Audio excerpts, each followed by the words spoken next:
Hi friends, ഇന്ന് നമ്മൾ ഇവിടെ പരിചയപ്പെടുന്നത് ഒരു ഡബിൾ സിലിണ്ടർ വാട്ടർ ഫിൽറ്ററാണ്. അപ്പോൾ ഇത് ഫിക്സ് ചെയ്തിട്ട് ഏകദേശം ഒരു 2 ആഴ്ച പിന്നിട്ട് കഴിഞ്ഞു ഓൾറെഡി.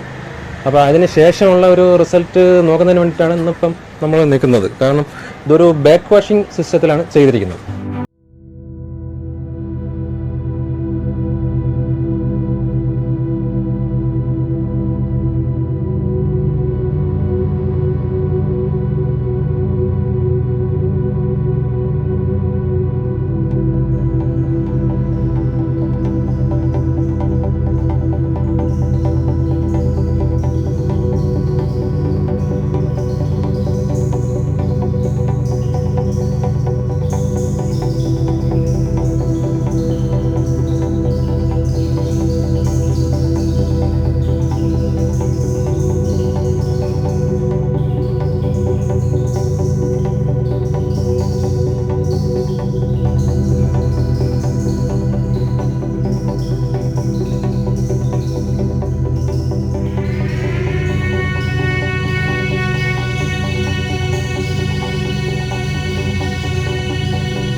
ഇത് ഒന്ന് ഫിൽട്ടർ മോഡ്, ഇതൊന്ന് ബാക്ക് വാഷ് മോഡ്. ഇത് വന്നിട്ട് ഇതിൻ്റെ ഡ്രൈനേജ്. ഈ 3 വാൽവ് നമ്മൾ ആദ്യം ശ്രദ്ധിക്കുക. അപ്പോൾ നമ്മൾ ഫിൽട്ടർ ചെയ്യുന്നതിന് മുമ്പായിട്ട് ഇതിൻ്റെ ഔട്ട്ലെറ്റ് വാൽവ്, ഇതിനൊരു ഔട്ട്ലെറ്റ് വാൽവ് വരുന്നുണ്ട്. ആ വാൽവ് നമ്മൾ ആദ്യമേ പൂട്ടണം. ആ വാൽവ് പൂട്ടിയില്ല എന്നുണ്ടെങ്കിൽ നമ്മൾ ഫിൽട്ടർ ചെയ്യുന്ന വെള്ളം തിരിച്ച് റിട്ടേൺ ലൈനിലേക്ക് പോകും. അപ്പോൾ ഔട്ട്ലെറ്റ് വാൽവ് പൂട്ടിയതിന് ശേഷം നമ്മൾ ഫിൽട്ടർ മോഡ് പൂട്ടുക. ഇത് ഫിൽട്ടർ മോഡ് വാൽവാണ്. ഫിൽട്ടർ മോഡ് വാൽവ് പൂട്ടിയതിന് ശേഷം ബാക്ക് വാഷിൻ്റെ ഒരു ലൈൻ അങ്ങ് തുറക്കുക. ബാക്ക് വാഷ് ലൈൻ തുറന്നതിന് ശേഷം ഡ്രൈനേജ്, ഇത് ഡ്രൈനേജ് മോഡാണ്. ഈ ഡ്രൈനേജ് മോഡ് നമുക്ക് ഓപ്പൺ ആക്കാം. ഏകദേശം ചെളി എത്രത്തോളം ഉണ്ടെന്നുള്ളത് നമുക്കറിയാൻ പറ്റും. ഇത് അധിക ചെളി വരാൻ സാധ്യത കുറവാണ്. 2 ആഴ്ചയേ ആയിട്ടുള്ളൂ, അതുകൊണ്ട് അധിക ചെളി വരാൻ കുറവാണ്.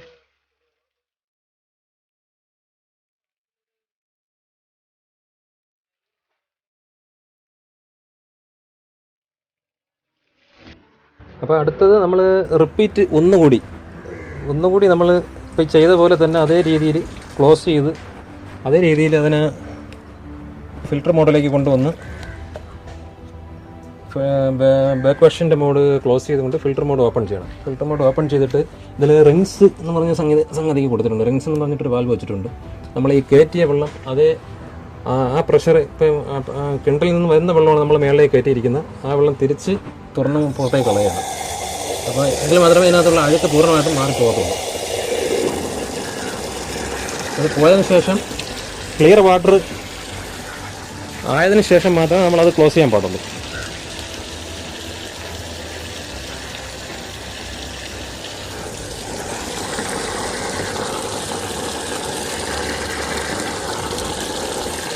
നോർമൽ ഫിൽറ്റർ വെള്ളം ഇറങ്ങി തുടങ്ങി. അപ്പോൾ നമുക്കിനി ഒന്നുകൂടി പഴയതുപോലെ ഒന്നുകൂടി ചെയ്യാം. അപ്പോൾ ഔട്ട്ലെറ്റ് വാൽവ് നമ്മൾ പൂട്ടിയിരിക്കുകയാണ്, ക്ലോസ് ചെയ്തിരിക്കുകയാണ്. അപ്പോൾ നമുക്ക് ഫിൽറ്റർ മോഡ് ക്ലോസ് ചെയ്ത് backwash mode valve open ചെയ്ത് കഴിഞ്ഞതിന് ശേഷം ഡ്രെയിനേജ് വാൽവ് ഓപ്പൺ ചെയ്യാം. അപ്പോൾ ഇനി ഇതിനകത്ത് ബാക്കി കുറച്ച് അഴുക്ക് അതിനകത്ത് നിൽക്കുന്നെങ്കിൽ അത് അഴുക്കെല്ലാം പോയി ക്ലിയർ വാട്ടർ വരും. ആ ക്ലിയർ വാട്ടർ വരുമ്പോൾ നമുക്കത് ക്ലോസ് ചെയ്യാം.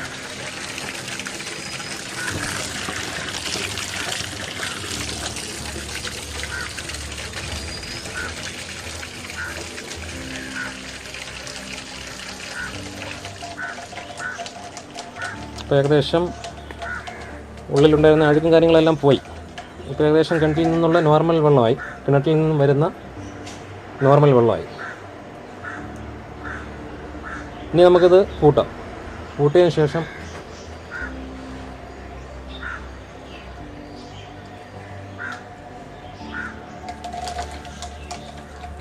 ഓക്കെ, ഇപ്പോൾ നോർമൽ വെള്ളമായി. ഇപ്പോൾ അഴുക്ക് ഫിൽറ്ററിന് ഉള്ളിലുണ്ടായിരുന്ന അഴുക്ക് കംപ്ലീറ്റ് പോയി കഴിഞ്ഞു ഓൾറെഡി.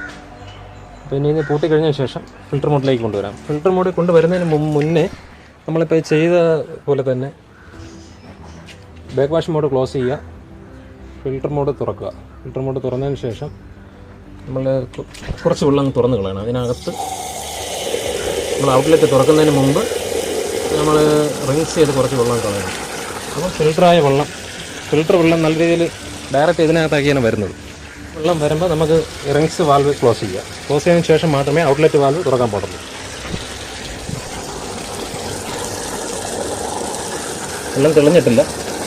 ഏകദേശം നമ്മൾ ഈ ബാക്ക് വാഷിന് കയറ്റിയ വെള്ളമാണ് ഇപ്പോൾ തിരിച്ച് വന്നുകൊണ്ടിരിക്കുന്നത്.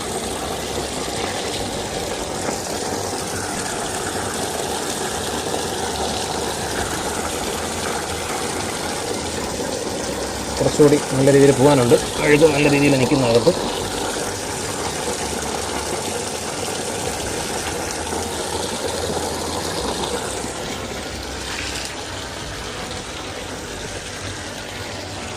ഇതിൽ പ്രധാനമായും നമ്മൾ ശ്രദ്ധിക്കേണ്ട ഒരു വിഷയം, ഔട്ട്ലെറ്റ് വാൽവ് ക്ലോസ് ചെയ്ത് മാത്രമേ നമ്മൾ ബാക്ക് വാഷിംഗ് ചെയ്യാൻ പാടുള്ളൂ. ഔട്ട്ലെറ്റിൻ്റെ വാൽവ് ഇപ്പോൾ ആ സൈഡിലാണ് ഫിറ്റ് ചെയ്തിരിക്കുന്നത്. അപ്പോൾ അത് ക്ലോസ് ചെയ്തുകൊണ്ട് മാത്രമേ നമ്മൾ ബാക്ക് വാഷിംഗ് കൊടുക്കാൻ പാടുള്ളൂ. ബാക്ക് വാഷിംഗ് കൊടുത്ത് നമ്മൾ ഏകദേശം ഒരു 2 മിനിറ്റ് 3 മിനിറ്റ് ബാക്ക് വാഷിംഗ് കൊടുക്കുക. ഡ്രെയിനേജ് തുറന്ന് വിട്ട് ബാക്ക് വാഷിംഗ് കറക്റ്റ് ചെയ്ത് 2 പ്രാവശ്യം അതാണ് ചെയ്യുക. 2 പ്രാവശ്യം അതേപോലെ ചെയ്തതിന് ശേഷം വെള്ളം റിൻസ് വാൽവ് തുറന്ന് വെള്ളം പുറത്ത് കളഞ്ഞതിന് ശേഷം ക്ലാരിറ്റി വെള്ളം വരും. ക്ലിയർ വാട്ടർ വന്നതിന് ശേഷം മാത്രമേ നമ്മൾ ഔട്ട്ലെറ്റ് തുറക്കാൻ പാടുള്ളൂ. ഏകദേശം വെള്ളം ക്ലാരിറ്റിയായി വരുന്നുണ്ട്.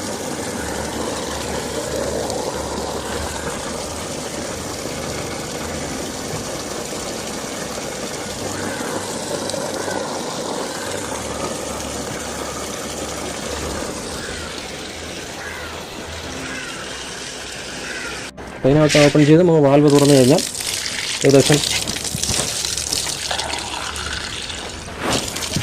ഇപ്പോൾ ക്ലിയർ വാട്ടറാണ് ഈ കാണുന്നത്. ക്ലിയർ വാട്ടറാണ്. അപ്പം 100% നമുക്ക് സക്സസ്ഫുള്ളായിട്ട് തന്നെ ചെയ്യാൻ പറ്റുന്ന ഒരു രീതിയിലാണ് ചെയ്തിരിക്കുന്നത്. മെറ്റീരിയൽ എന്ന് പറയുമ്പോൾ ഫൈൻ സാൻഡ്, ആക്ടിവേറ്റഡ് കാർബൺ, കാറ്റ്ലെക്സ് ഇങ്ങനെയുള്ള മെറ്റീരിയലാണ് ഇതിനകത്ത് യൂസ് ചെയ്തിരിക്കുന്നത്. 100% റെഡിമെയ്ഡ് മെറ്റീരിയൽ. വെസൽ ഫിൽട്രേഷനിൽ യൂസ് ചെയ്യുന്ന അതേ മെറ്റീരിയൽ ഉപയോഗിച്ചുകൊണ്ടാണ് ഇതിനകത്ത് ചെയ്തിരിക്കുന്നത്. അപ്പോൾ ഇതിൻ്റെ ഒരു പ്രത്യേകത എന്ന് പറയുന്നത് ഇത് ഗ്രാവിറ്റി ഫോഴ്സിലേ വർക്ക് ചെയ്യത്തുള്ളൂ. വെസൽ ഫിൽട്രേഷൻ എന്ന് പറയുമ്പോൾ തിരിച്ചാണ്. അപ്പം ബഡ്ജറ്റ് അതിനേക്കാളും ഏകദേശം ഒരു ലോ ബഡ്ജറ്റിൽ നമുക്കിത് ചെയ്തെടുക്കാൻ പറ്റും. വെസൽ ഫിൽട്രേഷൻ ചെയ്യുമ്പോൾ നമുക്ക് ഹൈ ബഡ്ജറ്റിൽ നമുക്ക് ചെയ്യാൻ പറ്റത്തുള്ളൂ. അപ്പോൾ അതിനേക്കാളും താഴ്ത്തി തന്നെ ഇത് ചെയ്യാൻ പറ്റും. ഇവിടെ ചെയ്തിരിക്കുന്നൊരു മെത്തേഡ് എന്ന് പറയുന്നത്, ഇത് ഇവിടെ ടാങ്കിൽ നിന്ന് ഇറങ്ങുന്ന മെയിൻ ലൈനാണ്. മെയിൻ ലൈനിൻ്റെ വാൽവാണ് ഇതിൽ ഈ വാൽവിൻ്റെ തൊട്ട് മുകളിലായിട്ട് ഇൻലെറ്റ്, നമ്മൾ ഫിൽറ്ററിലേക്ക് പോകുന്ന ഇൻലെറ്റ് ഇവിടെ ഒരു വാൽവ് കണക്ട് ചെയ്തിട്ടുണ്ട്. മെയിൻ വാൽവിൻ്റെ തൊട്ട് താഴെയും അതേപോലെ ഒരു വാൽവ് കണക്ട് ചെയ്തിട്ടുണ്ട്. അപ്പോൾ ഇൻ കേസ് ഈ ഫിൽറ്ററിൽ എന്തെങ്കിലും തകരാറോ മറ്റു കാര്യങ്ങളോ വന്നു കഴിഞ്ഞാൽ നമുക്ക് ഈ ഒരു വാൽവും കൂടെ പൂട്ടിയതിന് ശേഷം നിലവിലെ ഈ ടാങ്കിൻ്റെ മെയിൻ വാൽവ് തുറന്നു കൊടുത്തു കഴിഞ്ഞാൽ ഫിൽറ്ററിൻ്റെ സഹായം ഇല്ലാതെ നമുക്ക് നോർമലി വെള്ളം ലൈനിലേക്ക് കിട്ടും. അപ്പോൾ ഫിൽറ്ററിൻ്റെ പ്രോബ്ലം കാര്യങ്ങൾ സോൾവ് ചെയ്തതിന് ശേഷം മാത്രം ഈ വാൽവ് ക്ലോസ് ചെയ്യുക, മെയിൻ വാൽവ് ക്ലോസ് ചെയ്യുക, ബാക്കി ഫിൽറ്ററിൻ്റെ ഇൻലെറ്റ് വാൽവ് ഓപ്പൺ ചെയ്യുക, ഔട്ട്ലെറ്റ് ഓപ്പൺ ചെയ്ത് കൊടുക്കുക. നോർമലി അത് ആ രീതിയിൽ കാര്യങ്ങൾ പ്രവർത്തനം നടക്കും.